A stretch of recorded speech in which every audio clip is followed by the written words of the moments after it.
இறைவனோட அருளால் எல்லா விதமான வளங்களும் செல்வங்களும் உங்களுக்கு வந்து சேரட்டும். மரணத்தை எதிர்நோக்கி ஒவ்வொரு நாளும் வேதனையோடு காத்துட்ருக்கிற ஒரு வீரனை பற்றி தான் நம்ம இந்த வீடியோவில் பார்க்க போகிறோம். யார் இந்த அஸ்வத்தாமன்? அந்த அஸ்வத்தாமனோட நெற்றியில் அந்த சிவனே வரப்பிரசாதமாக கொடுத்த அந்த மணியோட மகத்துவம் வந்து என்ன? மகாபாரத போரில் நம்ம பாரத தேசம் முழுக்க ஒவ்வொரு மூலையிலும் இருந்த பேரரசர்கள் எல்லாருமே வந்து பங்கெடுத்துக்கிட்டாங்க. பாண்டவர்கள் சார்பாக நம்ம தமிழ்நாட்டில் இருந்து சோழ பேரரசும் பாண்டிய பேரரசர்களும் பங்கெடுத்துக்கிட்டாங்க. அஸ்வத்தாமன் ஒரு பாண்டிய மன்னன் கூட சண்டை போட்டிருக்காரு. யார் அந்த பாண்டிய மன்னன்? அதை நம்ம இந்த வீடியோவில் பார்க்க போகிறோம். உண்மையிலே அஸ்வத்தாமன் இருக்கிறதா சில ஆதாரங்கள் வந்து சொல்லப்படுது. அதில் சாலிடான 2 ஆதாரங்கள் என்ன அப்படின்னு நம்ம இந்த வீடியோவில் பார்க்க போகிறோம். இந்த வீடியோ முழுக்க நிறைய சுவாரஸ்யமான தகவல்களாக இருக்கும். ஸோ ஃபுல்லாக பாருங்கள். அப்படியே மகாபாரதத்தில் உங்களுக்கு பிடிச்சது யார் அப்படின்னு கமெண்ட் பண்ணுங்கள்.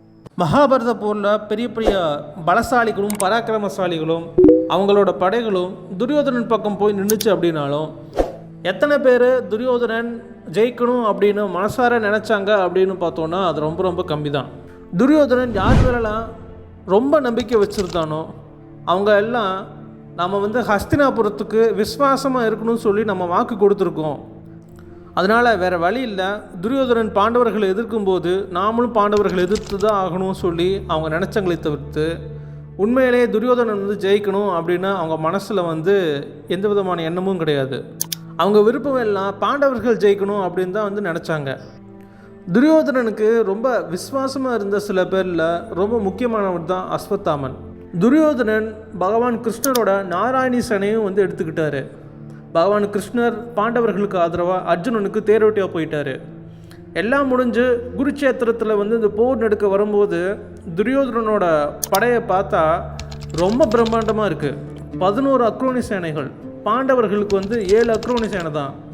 ஒரு அக்ரோனி சேனை அப்படிங்கிறது 1,09,350 காலாட்படை, 65,610 குதிரைப்படை, 21,870 தேர்ப்படை, 21,870 யானைப்படை.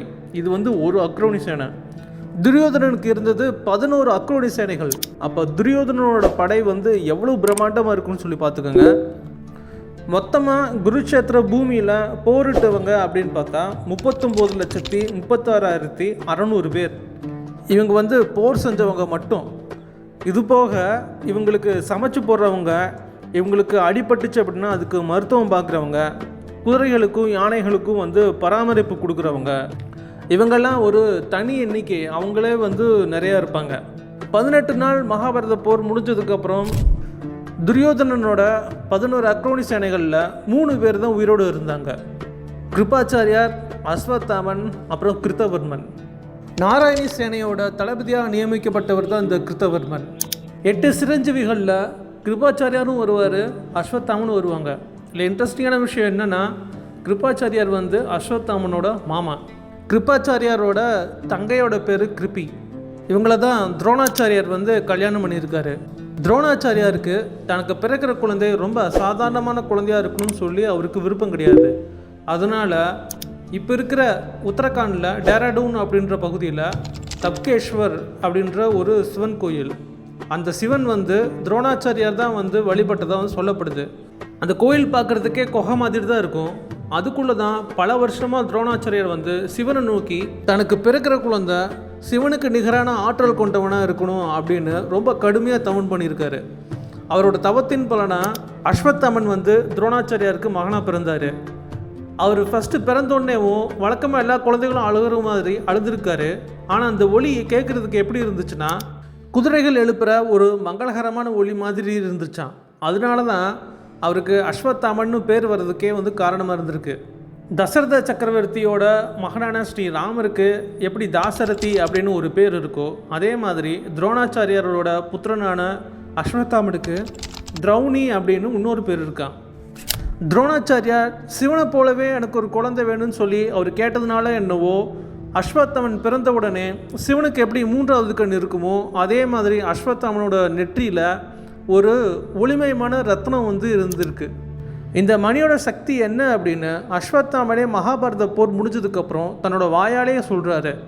அதை நாம் இந்த வீடியோவில் கடைசியில் பார்ப்போம். அஸ்வத்தாமனோட குழந்தை பருவம் வந்து ரொம்ப வறுமையில் தான் இருந்திருக்கு.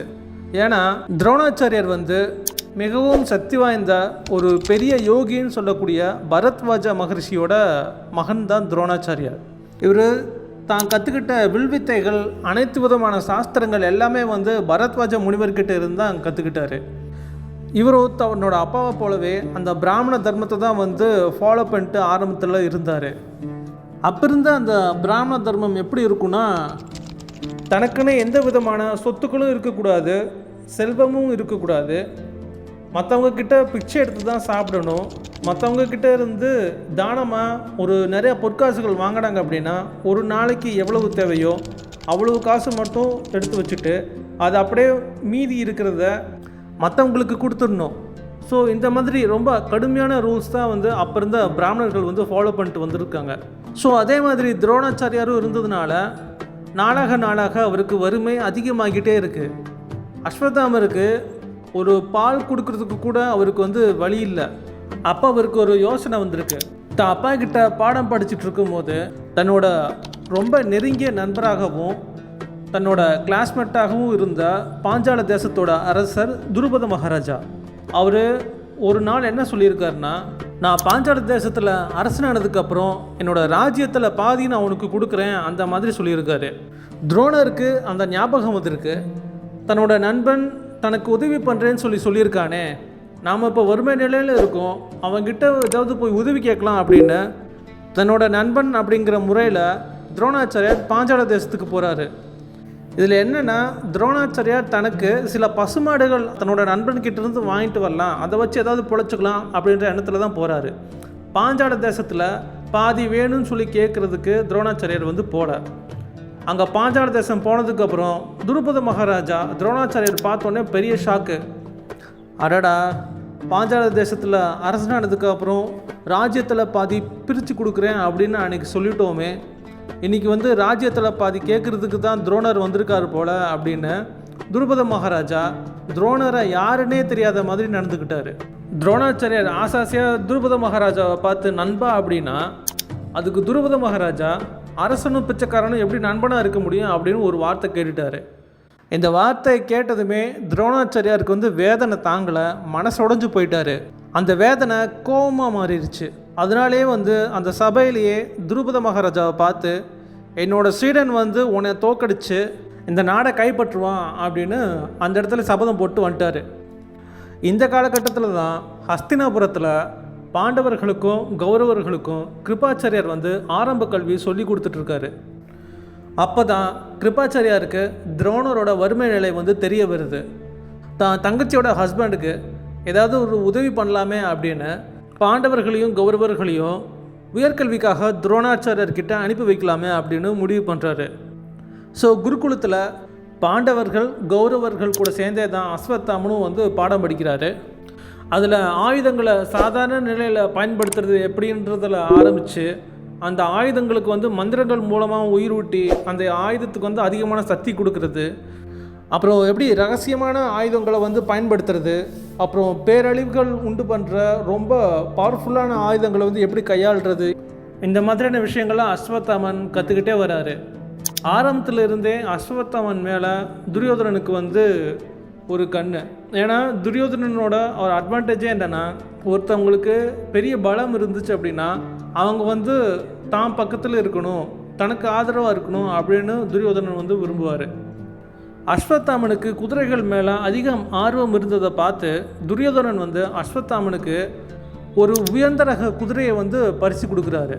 இதனால் கௌரவர்கள்கிட்ட அஸ்வத்தாமனுக்கு ரொம்ப நெருக்கம் ஏற்படுது. கௌரவர்கள் பாண்டவர்களை தங்களோட எதிரியாக பார்க்குறதால பாண்டவர்கள் மேலே இயற்கையாக ஒரு விதமான வெறுப்பு வந்து அஸ்வத்தாமனுக்கு ஏற்படுது.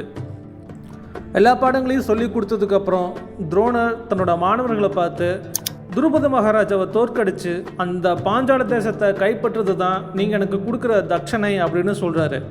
ஃபஸ்ட்டு கௌரவர்கள் பாஞ்சால தேசத்தை நோக்கி போகிறாங்க. அங்கே போய் துருபத மகாராஜா கிட்ட தோற்று போகிறாங்க. அதுக்கடுத்து பாண்டவர்கள் போகிறாங்க. பாண்டவர்கள் போய் துருபத மகாராஜாவை ஜெயிச்சிடுறாங்க. அப்படியே அவரை இழுத்துட்டு கொண்டு வந்து துரோணர் முன்னாடியே நிற்க வைக்கிறாங்க. துரோணருக்கு தன்னோட மாணவர்கள் ஜெயிச்சிட்டாங்க அப்படின்னு ரொம்ப சந்தோஷம். அதை விட தன்னோட ஃபேவரட் ஸ்டூடெண்ட் அர்ஜுனன் வந்து துருபதனை தோற்கடிச்சிட்டாரு அப்படின்னு துரோணருக்கு இன்னும் ரொம்ப சந்தோஷம்.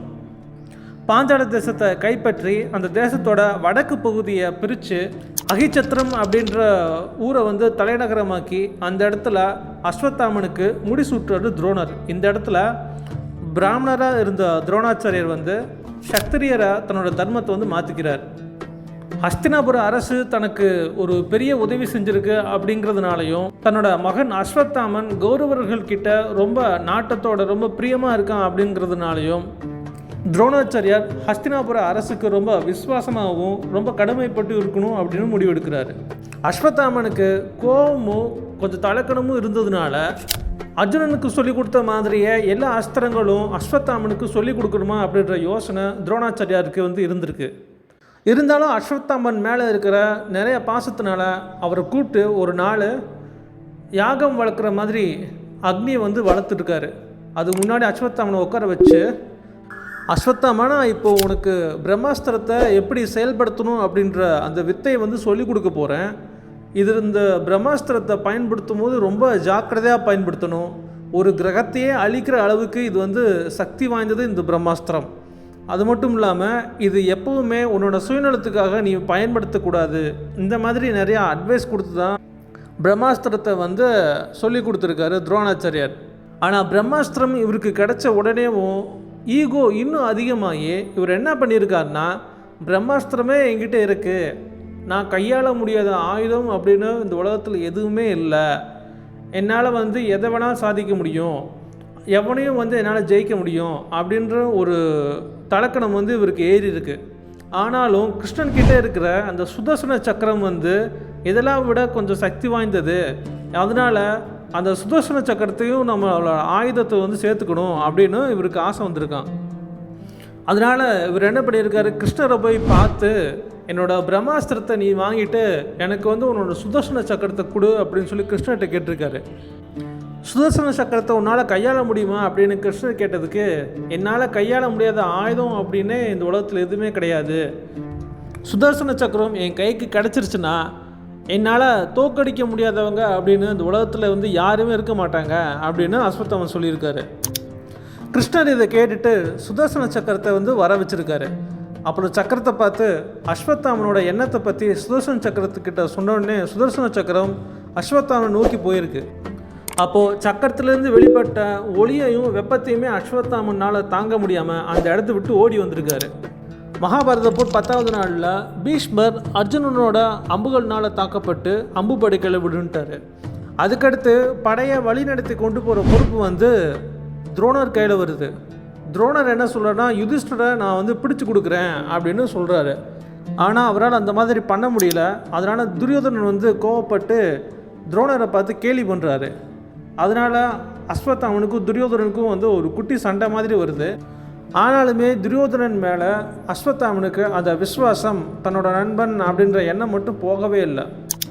அபிமன்யு கொல்லப்பட்ட பிறகு ஜெயத்ரதனை கொல்லணும் அப்படின்னு அர்ஜுனன் ரொம்ப தீவிரமாக முயற்சி பண்ணிகிட்டு இருக்கும்போது அதுக்கு பெரிய முட்டுக்கட்டையாக இருந்தது அஸ்வத்தாமன். போரோட 14வது நாளில் அஞ்சனை பர்வன் அப்படின்னு கடத்கோஜனோட மகன், அவரையும் வந்து தோற்கடித்து அவரை கொன்னது வந்து அஸ்வத்தாமன். அது மட்டும் இல்லாமல் ஒரு பெரிய ராட்சச கூட்டத்தையே வந்து மகாபாரத போரில் வந்து கொன்னாராமா.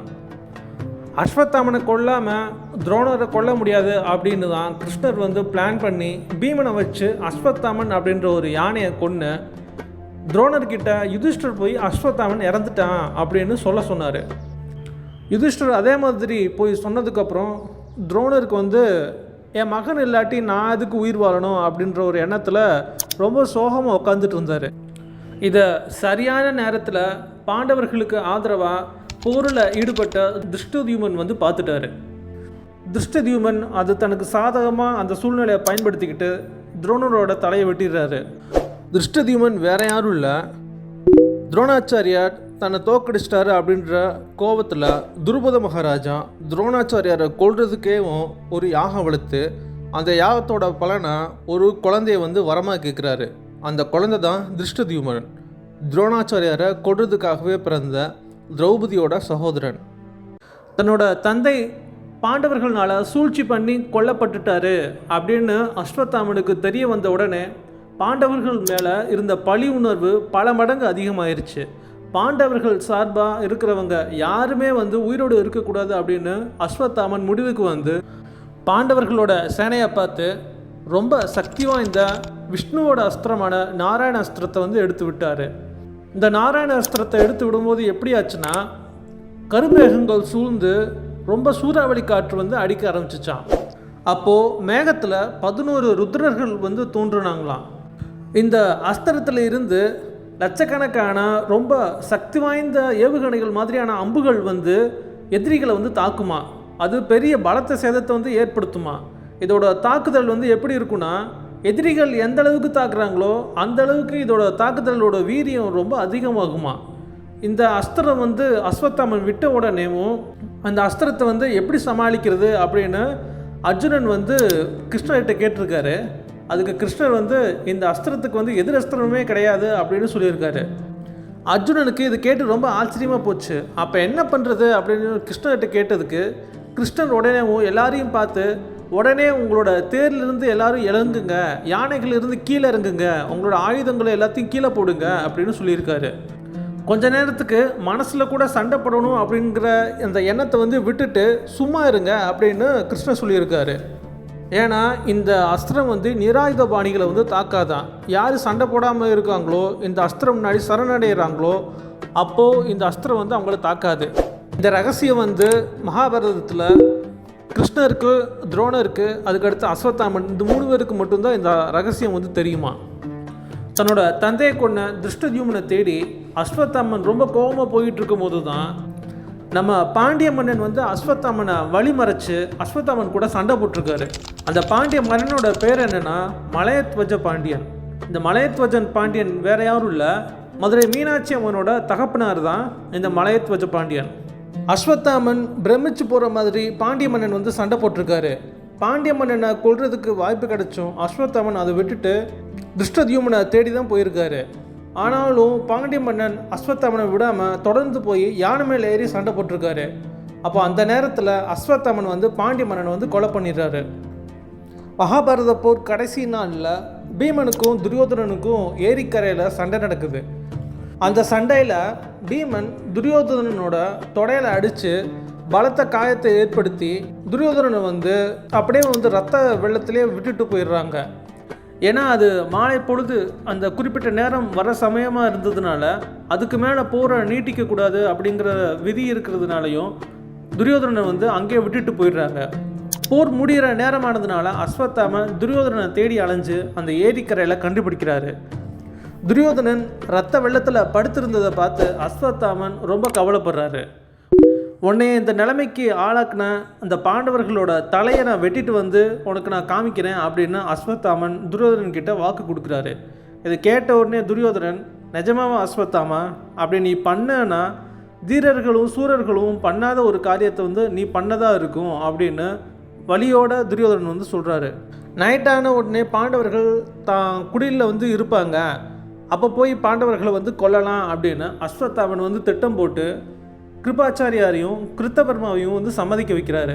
ஆரம்பத்தில் கிருபாச்சாரியார் வந்து இது வந்து தவறான விஷயம் அப்படின்னு சொன்னாலும் அஸ்வத்தாமன் வந்து சம்மதிக்க வச்சிடுறாரு. கிருத்தவர்மரையும் கிருபாச்சாரியாரையும் பாண்டவர்கள் தங்கியிருக்கிற அந்த இடத்துக்கு முன்னாடி மறைவான இடத்துல இருக்க வச்சுட்டு அஸ்வத்தாமன் மட்டும் உள்ளே போகிறாரு. அப்படி போகும்போது பார்த்தா பயங்கரமாக பார்க்குறதுக்கே ரொம்ப கோரமான அகோரி மாதிரியான ஒரு உருவம் பாண்டவர்கள் தங்கியிருக்கிற இடத்துக்கு காவலாக இருந்திருக்கு. ஆனாலும் அஸ்வத்தாமன் மனசில் கொஞ்சம் தைரியத்தை வர வச்சுக்கிட்டு அந்த உருவத்து மேலே வந்து தாக்குதல் நடத்தியிருக்காரு. விசேஷமான அஸ்திரங்களை வந்து அந்த உருவத்து மேலே போட்டாலும் அந்த உருவத்துக்கு ஒரு சின்ன கீறல் பாதிப்பு கூட வந்து வரலை. அதனால் அஸ்வத்தாமன் கொஞ்சம் தனியாக விலகி வந்து வட்ட வடிவில் நெருப்பு வளர்த்து அந்த நெருப்பு வளையத்துக்கு நடுவில் அகோரிகள் யோகத்தந்திரம் பண்ணுற மாதிரி அஸ்வத்தாமன் வந்து சிவபெருமனை நோக்கி, நான் இப்போது செய்ய போகிற காரியத்துக்கு எப்படிப்பட்ட சக்தி மிகுந்த ஆளுங்க இடையில வந்தாலும் என்னோட காரியத்துக்கு தடங்களாக வந்தாலும் அவங்கள அழிக்கிற ஆற்றல் வந்து எனக்கு கொடு, நீயே எனக்குள்ளே இறங்கி அந்த விஷயத்தை வந்து எனக்கு நடத்தி கொடு அப்படின்னு சிவபெருமனை நோக்கி அஸ்வத்தாமன் வேண்டியிருக்காரு. அப்போ தான் அகோரி மாதிரி இருந்த அந்த உருவம் வந்து சிவபெருமானாக மாறியிருக்கு. அப்போ தான் அஸ்வத்தாமனுக்கே வந்து தெரியுமா அது சிவபெருமான் அப்படின்னு. இருந்தாலும் அஸ்வத்தாமன் கேட்டதுக்கு இணங்க சிவபெருமான் வந்து அஸ்வத்தாமனுக்கு ஒரு தனிப்பட்ட ஒரு வாளும், சிவபெருமானே அஸ்வத்தாமனுக்குள்ளே இறங்கி அஸ்வத்தாமனோட ஆற்றல் வந்து பல மடங்கு வந்து அதிகமாக்கியிருக்காரு. அப்போ அஸ்வத்தாமனோட பார்க்குறதுக்கு, அவரோட உக்கிரமான ரூபத்தை பார்க்குறதுக்கு 11 ருத்ரர்களில் இவரும் ஒருத்தரும் அப்படின்னு நினைக்கிற மாதிரி இருந்துச்சாமா. அப்போது பாண்டவர்கள் தங்கியிருக்கிற இடத்துக்குள்ள அஸ்வத்தாமன் உள்ளே நுழைஞ்சு தன்னோட தந்தையை கொன்ன துஷ்டத்யுமன் தூங்கிட்டு இருந்ததை பார்த்து ஓங்கி ஒரு உதைச்சிருக்காரு. துஷ்டத்யுமனுக்கு என்ன நடக்குதுன்னு புரியல. சுதாரித்து எந்திரிச்சு நிற்கும் போது துஷ்டத்யுமனோட தலையை அஸ்வத்தாமன் வெட்டிட்டாரு. அது மட்டும் இல்லாமல் தன்னோட வழியில் யாரெல்லாம் வராங்களோ, எப்படிப்பட்ட ஆளாக இருந்தாலும் சரி, எல்லாத்தையுமே வந்து அஸ்வத்தாமன் வந்து கொன்று தீர்த்துட்டாரு. இந்த மாதிரிலாம் நடக்க போகுதுன்னு முன்னாடியே தெரிஞ்சு கிருஷ்ணர் பாண்டவர்களை கூப்பிட்டு தனியாக போயிட்டாரு. நைட்டு முழுக்க பாண்டவர்கள் இங்கே என்ன நடந்துச்சு அப்படின்னு தெரியாமே தான் இருந்திருக்காங்க. அதே நேரத்தில் இங்கே அஸ்வத்தாமன் பாண்டவர்கள் தான் தூங்கிட்டு இருக்காங்க அப்படின்னு நினச்சி பாண்டவர்களோட குழந்தைகள் 5 பேர், உப பாண்டவர்கள்னு சொல்லுவாங்க, அவங்களோட தலையை அஸ்வத்தாமன் வெட்டிட்டாரு. அந்த தலைகளை எடுத்துட்டு கொஞ்சம் உயிரை கையில் பிடிச்சி ஏரிக்கரையிலேயே வந்து வலியோடு அவதிப்பட்டு இருக்கிற துரியோதனன்கிட்ட போய், நான் உங்ககிட்ட சொன்ன மாதிரி பாண்டவர்களோட தலையை நான் வெட்டிட்டேன் அப்படின்னு சொல்லியிருக்காரு. துரியோதனனால் நம்ப முடியாமல் பீமனோட தலையை கொண்டான்னு அஸ்வத்தாமன் கிட்ட கேட்டிருக்காரு. அஸ்வத்தாமன் கொடுக்க சோர்வுலையும் மயக்கத்துலையும் படுத்திருந்த துரியோதனன் வந்து திடீர்னு வேகம் வந்த மாதிரி வெறி எடுத்து அந்த முகத்தை வந்து குத்திருக்காரு. அப்போ தான் தெரிஞ்சிருக்கு, முகத்தை தொட்டு பார்த்துருக்காரு, அது பீமனோட தலை இல்லை அப்படின்னு தெரிஞ்சிருக்கு.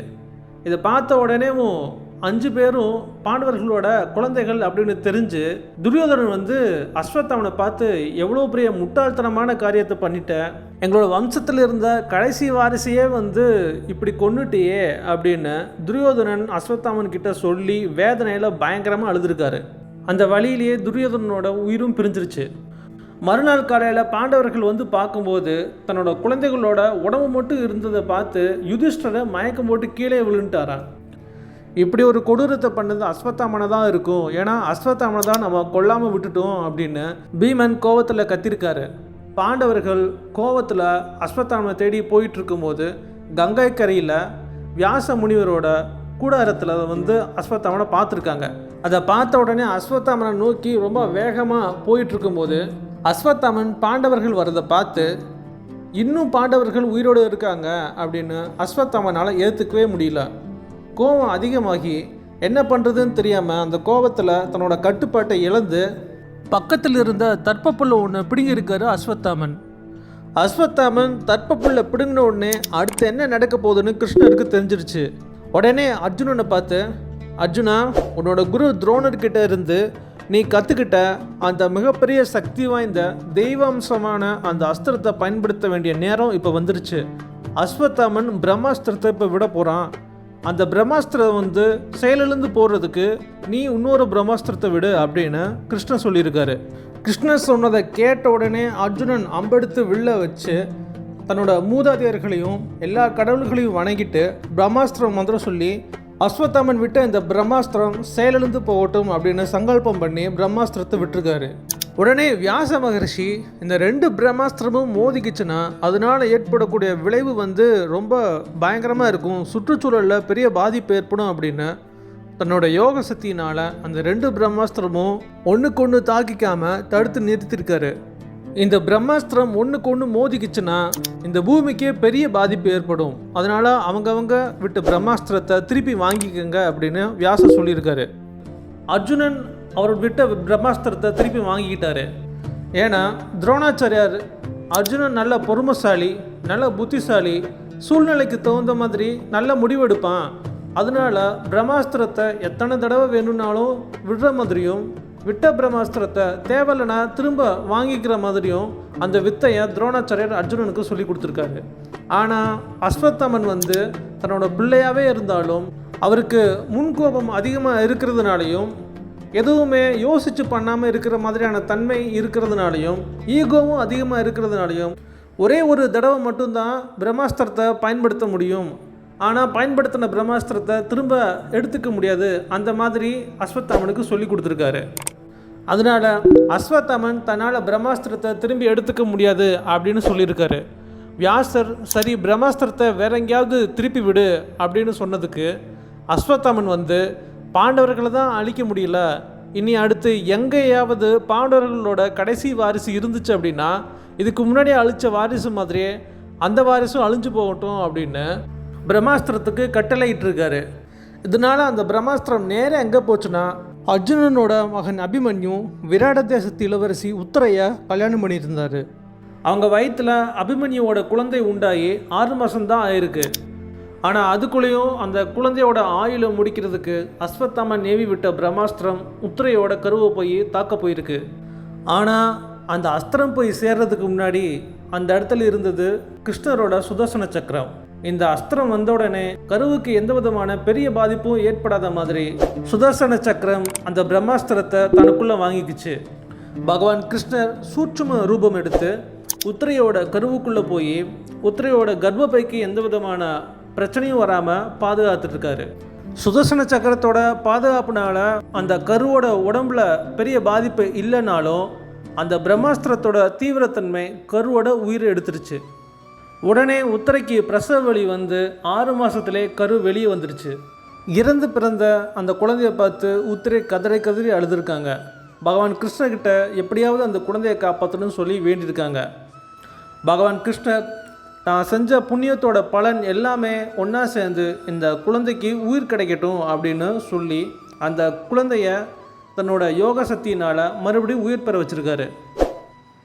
அஸ்வத்தாமன் செஞ்ச இந்த கொடுமையான செயல்னால் அஸ்வத்தாமன் நெத்தியில் இருக்கிற அந்த மணி அவருக்கு இருக்கிறதுக்கு தகுதி கிடையாது, அதை எடுத்து யுதிஷ்டிரன் கிட்ட கொடுத்துருங்க அப்படின்னு வியாச ரிஷி சொல்லியிருக்காங்க. அப்போ தான் அஸ்வத்தாமன் தன்னோட மணியோட பெருமையை பற்றி சொல்கிறாரு.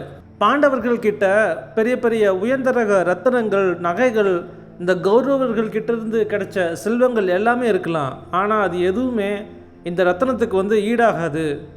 இந்த ரத்தனம் என்கிட்ட இருக்கிறதுனால பசி தாகம் எல்லாமே என்னோட கட்டுப்பாட்டில் இருக்கும். இப்போது மக்கள் தெய்வங்களை வழிபடுற தேவதைகளும் என்னை ஒன்றும் பண்ண முடியாது, அவங்கள பார்த்து எனக்கு பயம் கிடையாது. பெரிய கூட்டமாக ராட்சசர்கள் வந்தாலும் அவங்கள பார்த்து எனக்கு பயம் கிடையாது. எத்தனை பேர் வந்தாலும் அவங்கள என்னால் ஜெயிக்க முடியும் இந்த மணி இருக்கிறதுனால. இந்த மணி என்கிட்ட இருக்கிறதுனால பயம் அப்படின்னு எனக்கு ஒன்று இல்லவே இல்லை. ஏன்னா எனக்கு எப்பவுமே இந்த மணினால் பாதுகாப்பு இருக்குது. இந்த மணி இருக்கிறதுனால மனிதனுக்கு கீழே இருக்கிற எந்த ஒரு ஜீவன்கள்னாலும் எனக்கு எந்த விதமான ஒரு பாதிப்பும் கிடையாது. உடம்புல எப்பேற்பட்ட நோய் வந்தாலும் சரி, எப்படிப்பட்ட காயங்கள் ஏற்பட்டாலும் சரி, இந்த மணி அது எல்லாத்தையுமே குணப்படுத்திடும். எப்படிப்பட்ட ஆயுதமாக இருந்தாலும் சரி, தெய்வீக அஸ்திரங்களாக இருந்தாலும் சரி, அதிலிருந்து இந்த மணி என்னை காப்பாற்றும். இவ்வளவு விஷயங்களை எனக்கு கொடுக்குற மணியை நான் அதுக்கு கொடுக்கணும் அப்படின்னு அஸ்வத்தாமன் அந்த மணியை கொடுக்க மறுத்துட்டாரு.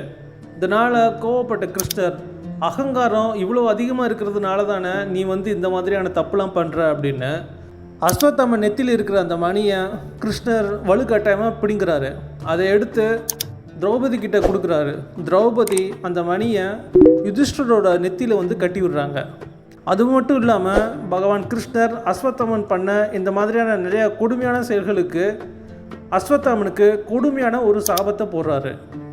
கலிகாலம் முடிகிற வரைக்கும் உனக்கு மரணம்னு ஒன்று கிடையவே கிடையாது. உடம்பு முழுக்க குஷ்டரோகம் உண்டாகும். வாழுறதுக்கு விருப்பம் இல்லாமல் ஒவ்வொரு நாளும் நீ மரணத்தை எதிர்நோக்கியே ஏங்கிட்டு இருப்ப.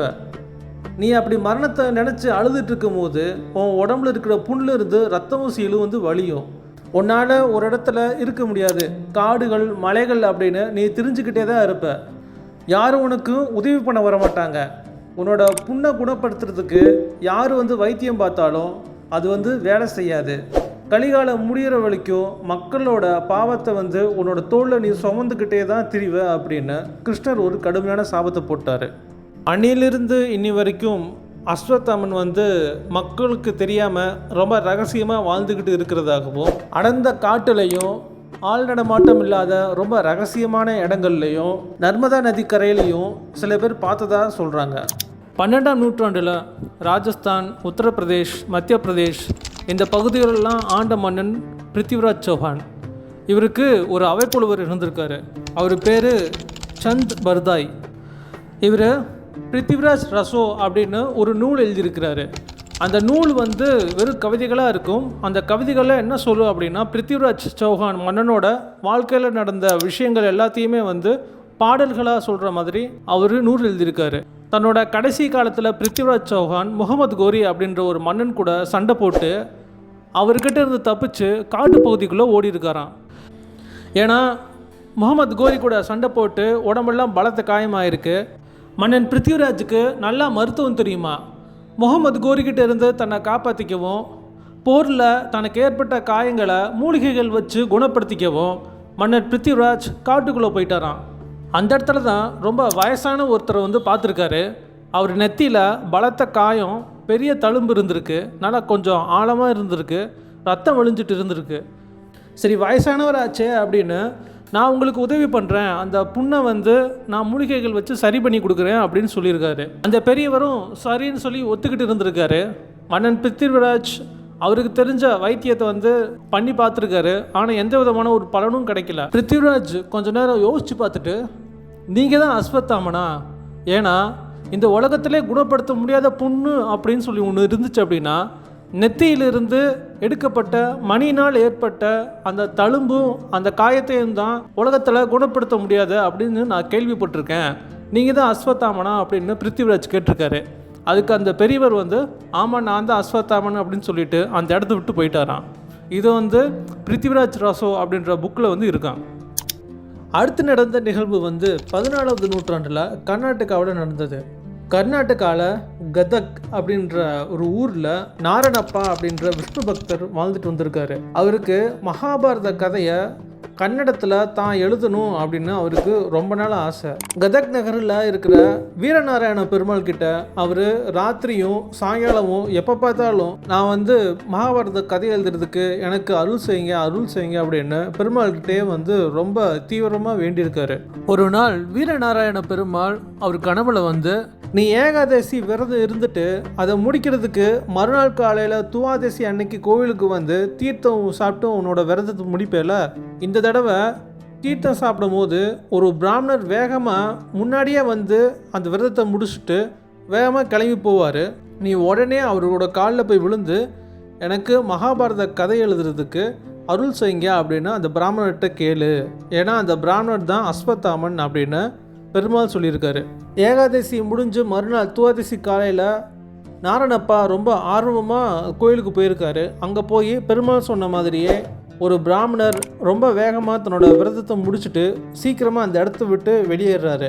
நாரணப்பா வேகமாக போய் இந்த பிராமணரோட காலில் போய் விழுந்து, நீங்கள் அஸ்வத்தாமன்னு எனக்கு தெரியும், எனக்கு கன்னடத்தில் மகாபாரதம் கதை எழுதணும்னு ரொம்ப நாள் விருப்பம், தயவு செஞ்சு எனக்கு உதவி பண்ணுங்க அப்படின்னு கேட்டிருக்காரு. நான் அஸ்வத்தாமன்னு எப்படி கண்டுபிடிச்ச அப்படின்னு அஸ்வத்தாமன் ரொம்ப அதிர்ச்சியாக கேட்டப்போ இந்த வீரநாராயண பெருமாள் தான் எனக்கு சொன்னார் அப்படின்னு சொல்லியிருக்காரு. அஸ்வத்தாமன் அதை கேட்டு சந்தோஷப்பட்டாராம். சரி, நான் மகாபாரத கதை எழுதுறதுக்கு நான் உனக்கு உதவி பண்ணுறேன், ஆனால் ஒரு கண்டிஷன் இருக்குது அப்படின்னு சொல்லியிருக்காரு. அது எந்த மாதிரினா, அதிகாலையில் எந்திரிச்சு குளிச்சுட்டு ஈரத்துணியோட இந்த மகாபாரத கதை எழுத உட்காரணுமா. உட்காந்து எழுத ஆரம்பிக்கும் போது எழுதுகோளிலிருந்து மகாபாரத கதை எந்த விதமான ஒரு தடையும் இல்லாமல் தொடர்ந்து வந்துக்கிட்டே இருக்குமா. எப்போ துணியில் இருக்கிற அந்த ஈரம் முற்றிலுமாக காஞ்சிருச்சோ அப்போது இந்த எழுத்து வர்றது நின்றுடும். அது மட்டும் இல்லாமல் இந்த விஷயத்தை நீ யாருக்கிட்டையும் எக்காரணத்தை கொண்டும் பகிர்ந்துக்கக்கூடாது அப்படின்னு அஸ்வத்தாமன் சொல்லியிருக்காரு. நாரணப்பாவும் அதை கேட்டு சந்தோஷப்பட்டு மகாபாரத கதை எழுத ஆரம்பிச்சிருக்காரு. கதை எழுதி வந்துக்கிட்டே இருக்கும்போது கதை பருவம் வந்திருக்கு. அந்த கதை பருவம் பீமனும் துரியோதனனும் அந்த ஏரிக்கரையில் சண்டை போட்ட கதை தான் அது. இந்த கதை வரும்போது அஸ்வத்தாமன் நேரில் வந்துட்டாராம். நேரில் பீமன் அதர்ம வழியில் துரியோதனனை தொடையில் அடித்து கொண்டுட்டான் அப்படின்னு சொல்லி துரியோதனனை நினச்சி கண்ணீர் விட்டு அழுதுருக்காரு. அந்த இதை எழுதி முடிச்சதுக்கப்புறம் அஸ்வத்தாமன் போயிட்டாராம். அதுக்கடுத்து நாரணப்பாவுக்கு பயங்கர ஆச்சரியமாகவும் சந்தோஷமாகவும் இருந்துச்சான். நாம் மகாபாரத கதை எழுதணும்னு நினச்சோம், ஆனால் அந்த மகாபாரத கதையில் இருக்கிற ரொம்ப முக்கியமான ஒருத்தரே நம்ம முன்னாடி உக்காந்து நம்ம முன்னாடி கண்ணீர் விட்டு அழுதாரே அப்படின்னு அந்த ஆச்சரியத்தை அடக்க முடியாமல் தன்னோட மனைவி கிட்ட ஷேர் பண்ணியிருக்காரு. அவர் பண்ணிவிட்டு அடுத்த நாள் எழுத ஆரம்பிக்கும் போது எழுத்து வரலையாம். அதனால் நாரணப்பா எழுதின அந்த மகாபாரதம் அந்த கதப்பருவோட அப்படியே நின்றுடுச்சான். அதுக்கு நாரணப்பா வச்ச பேர் கர்நாட பாரத கதா மஞ்சரி அப்படின்னு பேர் வச்சுருக்காரு. அதுக்கடுத்து வந்த சிலர் அந்த கதை அப்படியே பாதியிலே இருக்க வேணாமே அப்படின்னு வியாச பாரதத்தில் இருந்து மீதி கதையை வந்து அப்படியே ஒன்றா சேர்த்து வச்சுட்டாங்களாம். இவர் இந்த மாதிரி மகாபாரத கதை எழுதுறதுனால இவருக்கு வந்து குமார வியாசர் அப்படின்னு ஒரு பேர் வச்சுருக்காங்க. அதாவது வியாசரின் குழந்தை அப்படின்னு பேர் வச்சுருக்காங்க. ஸோ அஸ்வத்தாமன் இந்தியாவில் தான் இன்னும் இருக்கார். நமக்கு தெரியாமல் ஏதோ ஒரு இடத்துல ரகசியமாக இன்னும் வாழ்ந்துட்டுருக்காரு. கலியுகம் முடிகிற வரைக்கும் அவர் வந்து இங்கே இருக்க போகிறாரு அப்படின்னு இந்த மாதிரியான சில நிகழ்வுகள் மூலம் நமக்கு தெரிய வருது. இந்த பதிவை உங்களுக்கு பிடிச்சிருக்குன்னு நினைக்கிறேன். இந்த பதிவை பிடிச்சிருந்தால் லைக் பண்ணுங்கள், உங்களுக்கு தெரிஞ்சவங்களுக்கும் ஷேர் பண்ணுங்கள். அடுத்து என்ன மாதிரியான கதை வந்து நீங்கள் விரும்புகிறீங்க அப்படின்னு கமெண்ட் பண்ணுங்கள்.